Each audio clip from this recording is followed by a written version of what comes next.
فواز کھوکھر صاحب یہ بتائیں کہ کیا آج کی عدالتی سماعتیں مستقبل کا پیش منظر ہیں؟ کیا تصور کیا جائے یا آپ کو لگتا ہے ابھی بھی کوئی ٹویسٹ آ جائے؟ کیونکہ پاکستان کی پولیٹکس میں ٹویسٹ تو اکثر آ جاتے ہیں، لیکن اب جہاں تک ٹرینڈ چلا گیا جو ہم دیکھ رہے ہیں ابھی تک ریلیف کی صورت میں، تو کیا یہ ڈیسائیڈ ہو گیا ہے، پیش منظر ہے ابھی ہمارا؟ دیکھیں ٹویسٹ تو اب کوئی نہیں آنا،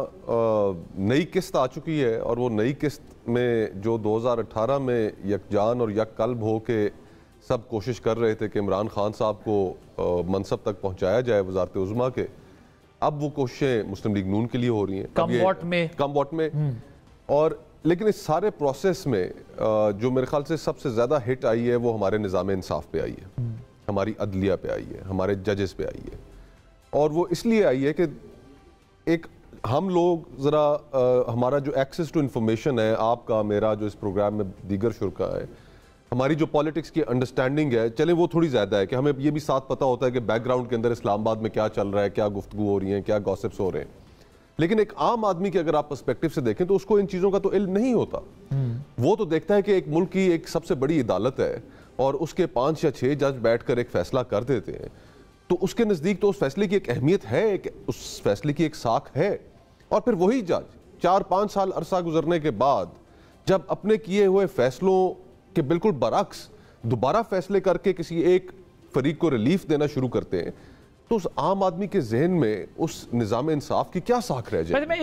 میں کیونکہ اب یہ کچھ ٹیبوز ہیں جو میں سوچ رہا ہوں فیوچر میں توڑوں گا۔ عام آدمی ہم کہتے ہیں ہمیں بات ہی عام آدمی کی کرنی چاہیے، جس کا پاکستان ہے، جو پاکستان کا مالک ہے، جس کا اختیار ہونا چاہیے، لیکن ہمارے ہاں آپ نے یہ دیکھا ہوگا کہ ایک عام آدمی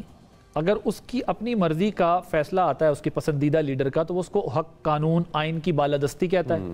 لیکن اس کے برعکس اگر اس کے خلاف فیصلہ آتا ہے تو وہ کہتا ہے یہ ججز بھی بک گئے۔ میں مثال کے طور پہ آپ کو ایک مثال دینے کی کوشش کر رہا ہوں، یعنی وہی ججز کو ہیرو بھی بنایا جاتا ہے، جو صادق اور امین کہتے ہیں وہ ہیرو ہوتے ہیں، لیکن اگر وہی ججز کسی اور کیس میں کوئی اور فیصلہ دے دیں تو ان کو تنقید۔ تو ہمیں کیا ان کا بھی ٹیسٹ ڈیولپ کرنے کی ضرورت نہیں ہے کہ یا ہمیں یہ فیصلہ کرنا ہوگا کہ ہاں یہ جج ہے اور یہ اصول پہ کھڑا ہوتا ہے، یا ہم نے صرف اپنی والی باری میں ہی کہنا ہے، چاہے عام آدمی ہو، چاہے خاص آدمی ہو، چاہے وہ اشرافیہ ہو، کہ صرف جو میرے ساتھ ہے وہ ٹھیک ہے، جو میرے خلاف ہے وہ جج بھی نہیں مانتا میں وہ۔ عادل بھائی اسی چیز کو تو رول آف لا کہتے ہیں نا، کہ اب برطانیہ کا جو جسٹس سسٹم ہے وہ ایسے ہی تو پوری دنیا کے لیے ایک انوی نہیں ہے کہ یار اس میں کوئی بڑے چھوٹے کی تمیز نہیں ہے، اور اس کو انہوں نے سینکڑوں سالوں سے اس طرح چلا رہے ہیں۔ رول آف لا آپ کا ایک دن میں نہیں بنتا، لیکن آپ جو فیصلے کرتے ہیں، اب اس ملک میں کیا رول آف لا ہے مجھے آپ بتائیے؟ اگر آپ اس میں معیار تو صرف یہ ہے کہ اگر اس ملک کی اسٹیبلشمنٹ آپ کے آپ اس کی گڈ بکس میں فائن تو آپ کے سارے گناہ معاف، اور اگر آپ ان کی گڈ بکس میں نہیں ہیں تو اگر آپ نے کوئی گناہ نہیں بھی کیا تو آپ کو مجرم بنا کے پورے معاشرے کے سامنے پیش کر دیا جائے گا، تو رول آف لا تو پھر نہ ہوا۔ اور جو بطور وکیل بھی میں سمجھتا ہوں کہ ٹھیک ہے میاں صاحب کے ساتھ جو کچھ ہوا اس کے پس منظر اور محرکات اور تھے، ڈان لیکس ہوا اور اس ڈان لیکس کے بعد ایک سلسلہ شروع ہوا، ہم سب جانتے ہیں کہ وہ کیوں ہوا، لیکن جو ریلیف بھی جس طریقے سے دیا جا رہا ہے وہ بھی انپریسیڈنٹڈ ہے۔ آپ مجھے بتائیے کہ پورے پاکستان میں کوئی ایک مجھے قیدی بتائیے جس کو یہ سہولت حاصل ہو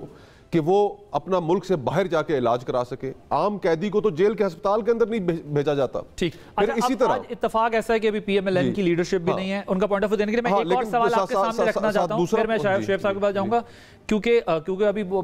ان کا پوائنٹ آف ویو نہیں ہے، وہ کوشش کر رہے ہیں کہ وہ آئے تو ہم بات کریں، لیکن ایک چیز اور بھی میں جاننا چاہتا ہوں، آپ وکیل بھی ہیں اور آپ سیاستدان بھی ہیں،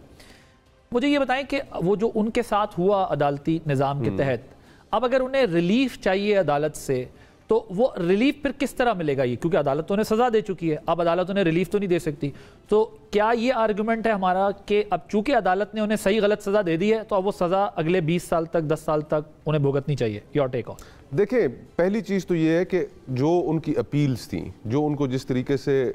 ریلیف ابھی موجودہ دیا جا رہا ہے کہ the whole system is bending over backwards، کہ آپ بچھے جا رہے ہیں ایک راستہ کریٹ کرنے کے لیے، ایک انصاف کا جو ایک سو کالڈ ایک جو تھا وہ بھی آپ نے ختم کر دیا۔ اب یہ جو 401 کے تحت پنجاب گورنمنٹ نے فیصلہ کیا ہے CRPC کے تحت سزا سسپینڈ کرنے کا، میں ابھی آنے سے پہلے بھی ایک دو دوست جو کرمنل لاء میں زیادہ مہارت رکھتے ہیں، میں نے ان کو بھی فون کیا، ان سے بھی پوچھا، میں نے کہا یار مجھے کوئی پریسیڈنٹ تو بھیجو کہ اس سے پہلے یہ ریلیف اس کی کوئی مثال موجود ہو جس طرح پنجاب حکومت نے جو فیصلہ کیا ہے. کوئی ابھی دیکھ رہے ہیں جی کوئی مثال ہمیں مل تو نہیں رہی, ڈھونڈ رہے ہیں. تو اس طرح آپ جب ایک بھرم بھی اپنا ختم کر دیں, اگر فیور بھی کسی نے کرنا ہے تو کوئی کسی ڈھنگ سے فیور کیا جائے, بھونڈے طریقے سے, اتنے بے ڈھنگے طریقے سے نہ کریں کہ سب کو سمجھ آ جائے کہ اب نظام انصاف, میرے نظر میں نظام انصاف کے تو کپڑے اتر چکے ہیں. تو اگر عدالتوں نے انہیں ریلیف بھی دینا ہے اپنی غلطی کا تو کسی طریقے سے دیں, تو وہ طریقہ آپ کو لگتا ہے قانون میں موجود ہے؟ ایک بندے کو طریقہ کیا ہونا چاہیے؟ انصاف کا کیا پیمانہ ہے؟ جو ججز اپنا اوتھ اٹھاتے ہیں اس کے اندر انہوں نے تو یہ اوتھ اٹھایا ہوا ہے کہ وہ بلا کسی تعصب کے, بلا کسی پریشر کے, وہ انصاف کے اوپر مبنی فیصلہ کریں گے. آج اس نظام کے اوپر تو